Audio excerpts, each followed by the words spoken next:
ನಮಸ್ಕಾರ. ಎನ್ಆರ್ಪುರ ಸುದ್ದಿ ಸಮಾಚಾರಕ್ಕೆ ಸ್ವಾಗತ. ಇಂದು ಗುರುವಾರ. ಓದುತ್ತಿರುವವರು ನಂದಿನಿ ಆಲಂದೂರು. ಸುದ್ದಿಗಳ ವಿವರ. ಗ್ರಾಮ ಪಂಚಾಯಿತಿಗಳಲ್ಲಿ ಆಶ್ರಯ ನಿವೇಶನಕ್ಕೆ ಗುರುತಿಸಿರುವ ಜಾಗಗಳು ಮಂಜೂರಾಗಿದ್ದು, ಈ ನಿವೇಶನವನ್ನು ಸದ್ಬಳಕೆ ಮಾಡಿಕೊಳ್ಳಿ ಎಂದು ತಾಲೂಕು ಪಂಚಾಯಿತಿ ಆಡಳಿತಾಧಿಕಾರಿ ಹಾಗೂ ಕೊಪ್ಪ ಉಪವಲಯ ಅರಣ್ಯ ಸಂರಕ್ಷಣಾಧಿಕಾರಿ ಎಲ್. ನಂದೀಶ್ ಪಿಡಿಒಗಳಿಗೆ ಸೂಚಿಸಿದರು.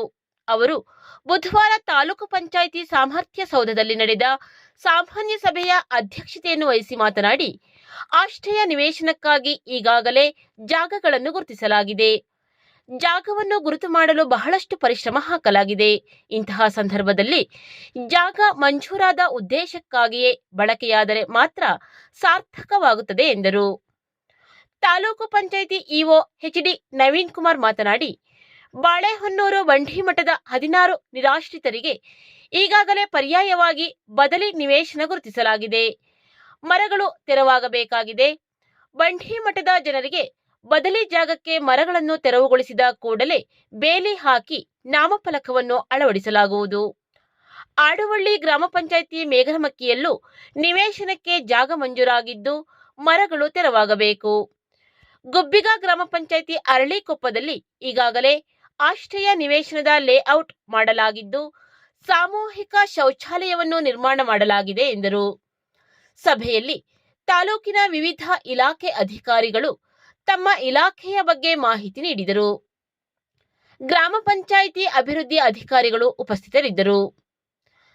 ಸರ್ಕಾರವು ಪರಿಶಿಷ್ಟ ಜಾತಿ ಹಾಗೂ ಪರಿಶಿಷ್ಟ ಪಂಗಡದವರಿಗೆ ನೀಡುವ ಮಂಚ, ಸಿಂಟೆಕ್ಸ್, ಟ್ಯಾಂಕ್ಗಳನ್ನು ಸದುಪಯೋಗ ಪಡೆದುಕೊಳ್ಳಿ ಎಂದು ನಾಗಲಾಪುರ ಗ್ರಾಮ ಪಂಚಾಯಿತಿ ಅಧ್ಯಕ್ಷೆ ರೀನಾ ಬೆನ್ನಿ ಕರೆ ನೀಡಿದರು.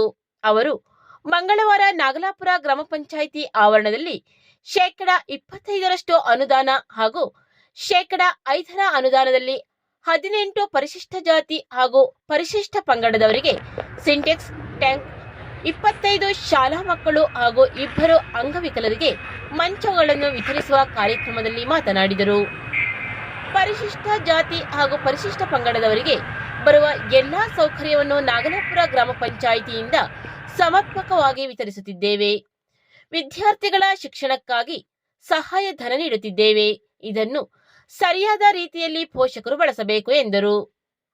ಇದೇ ಸಂದರ್ಭದಲ್ಲಿ 3 ಜನ ಫಲಾನುಭವಿಗಳಿಗೆ ಶವ ಸಂಸ್ಕಾರಕ್ಕಾಗಿ ಸಹಾಯಧನ, 1 ಫಲಾನುಭವಿಗಳಿಗೆ ಮನೆ ರಿಪೇರಿಗೆ ಹಣ, 7 ಮಕ್ಕಳಿಗೆ ಶಿಕ್ಷಣಕ್ಕಾಗಿ ಸಹಾಯಧನ ನೀಡಲಾಯಿತು. ಸಭೆಯಲ್ಲಿ ಗ್ರಾಮ ಪಂಚಾಯಿತಿ ಉಪಾಧ್ಯಕ್ಷೆ ಆಶಾ, ಸದಸ್ಯರಾದ ಚಿನ್ನಯ್ಯ, ಸುಮಿತ್ರಾ, ಶೋಭಾ, ಹರೀಶ್, ರಮೇಶ್, ಗಂಗಾಧರ್, ಪಿಡಿಒ ಪ್ರೇಮ್ಕುಮಾರ್, ಕಾರ್ಯದರ್ಶಿ ಪ್ರಕಾಶ್ ಉಪಸ್ಥಿತರಿದ್ದರು. ನರಸಿಂಹರಾಜಪುರ ಪಟ್ಟಣದ ಜೀವನ್ ಜ್ಯೋತಿ ಆಂಗ್ಲ ಮಾಧ್ಯಮ ಪ್ರೌಢಶಾಲೆಯ ವಿದ್ಯಾರ್ಥಿ ಡಿ. ದೀಕ್ಷಿತ್ ಎಸ್ಎಸ್ಎಲ್ಸಿ ಪರೀಕ್ಷೆಯ ಮರುಮೌಲ್ಯಮಾಪನದಿಂದ 17 ಅಂಕಗಳನ್ನು ಹೆಚ್ಚುವರಿಯಾಗಿ ಗಳಿಸಿದ್ದಾನೆ.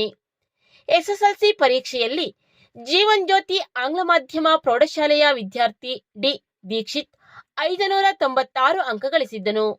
ಮರುಮೌಲ್ಯಮಾಪನಕ್ಕಾಗಿ ಅರ್ಜಿ ಸಲ್ಲಿಸಿದ್ದು, ಮರುಮೌಲ್ಯಮಾಪನದಲ್ಲಿ 613 ಅಂಕ ಗಳಿಸಿ ಶಾಲೆಗೆ ದ್ವಿತೀಯ ಸ್ಥಾನ ಗಳಿಸಿದ್ದಾನೆ. ಡಿ. ದೀಕ್ಷಿತ್ ಸಾಧನೆಗೆ ಶಾಲೆಯ ಆಡಳಿತ ಮಂಡಳಿ, ಮುಖ್ಯೋಪಾಧ್ಯಾಯರು ಅಭಿನಂದಿಸಿದ್ದಾರೆ. ಗ್ರಾಮೀಣ ಪ್ರದೇಶದಲ್ಲಿ ಸೌಲಭ್ಯಗಳು ಕಡಿಮೆ ಇದ್ದರೂ ಉತ್ತಮ ವ್ಯಾಸಂಗ ಮಾಡಿ ಮುತ್ತಿನಕೊಪ್ಪ ಸರ್ಕಾರಿ ಪದವಿ ಪೂರ್ವ ಕಾಲೇಜಿನಲ್ಲಿ ದ್ವಿತೀಯ ಪಿಯುಸಿಯಲ್ಲಿ ಕಾಲೇಜಿಗೆ ಪ್ರಥಮ ಸ್ಥಾನ ಪಡೆದ ಚಂದನ್ ಸಾಧನೆಗೆ ಇತರರಿಗೆ ಸ್ಫೂರ್ತಿಯಾಗಲಿ ಎಂದು ಯುವ ಕಾಂಗ್ರೆಸ್ ಜಿಲ್ಲಾಧ್ಯಕ್ಷ ಶ್ರೀಜಿತ್ ಗೌಡ ತಿಳಿಸಿದರು. ಅವರು ಸೋಮವಾರ ಮುತ್ತಿನಕೊಪ್ಪ ಸರ್ಕಾರಿ ಪದವಿ ಪೂರ್ವ ಕಾಲೇಜಿನಲ್ಲಿ ಯುವ ಕಾಂಗ್ರೆಸ್ ಘಟಕ ಹಮ್ಮಿಕೊಂಡಿದ್ದ ನಮ್ಮೂರ ಹೆಮ್ಮೆ ಕಾರ್ಯಕ್ರಮದಲ್ಲಿ ದ್ವಿತೀಯ ಪಿಯುಸಿಯಲ್ಲಿ ಉತ್ತಮ ಅಂಕ ಪಡೆದ ಚಂದನ್ ಎಂಬ ವಿದ್ಯಾರ್ಥಿಯನ್ನು ಸನ್ಮಾನಿಸಿ ಮಾತನಾಡಿದರು. ಬಾಳೆಹೊನ್ನೂರು ಬ್ಲಾಕ್ ಯುವ ಕಾಂಗ್ರೆಸ್ ಅಧ್ಯಕ್ಷ ರತನ್ ಗೌಡ ಮಾತನಾಡಿ, ಕಠಿಣ ಪರಿಶ್ರಮದಿಂದ ಚಂದನ್ ಮುತ್ತಿನಕೊಪ್ಪ ಕಾಲೇಜಿಗೆ ಪ್ರಥಮ ಸ್ಥಾನ ಪಡೆದಿದ್ದಾನೆ. ಬೇರೆ ವಿದ್ಯಾರ್ಥಿಗಳು ಸಹ ಇದೇ ರೀತಿ ಉತ್ತಮ ಅಂಕ ಪಡೆಯಲಿ ಎಂಬುದೇ ಯುವ ಕಾಂಗ್ರೆಸ್ ಆಶಯವಾಗಿದೆ. ತಾಲೂಕಿನ ವಿವಿಧ ಪ್ರತಿಭಾವಂತ ವಿದ್ಯಾರ್ಥಿಗಳನ್ನು ನಮ್ಮೂರ ಹೆಮ್ಮೆ ಕಾರ್ಯಕ್ರಮದಡಿ ಸನ್ಮಾನಿಸುತ್ತಿದ್ದೇವೆ ಎಂದರು. ಸಭೆಯಲ್ಲಿ ಮುತ್ತಿನಕೊಪ್ಪ ಪದವಿ ಪೂರ್ವ ಕಾಲೇಜಿನ ಪ್ರಾಂಶುಪಾಲ ಶಶಿಕುಮಾರ್, ಜಿಲ್ಲಾ ಯುವ ಕಾಂಗ್ರೆಸ್ ಪ್ರಧಾನ ಕಾರ್ಯದರ್ಶಿ ಮಂಜೇಶ್, ಮುತ್ತಿನಕೊಪ್ಪ ಬೂತ್ ಕಾಂಗ್ರೆಸ್ ಅಧ್ಯಕ್ಷ ಸಿರೀಶ್, ಮುಖಂಡರಾದ ಮುತ್ತಿನಕೊಪ್ಪ ಬಿನು, ಕಣಿವೆ ಅವಿನಾಶ್, ಚಂದನ್, ಪೋಷಕರು ಉಪಸ್ಥಿತರಿದ್ದರು. ವಂದನೆಗಳು.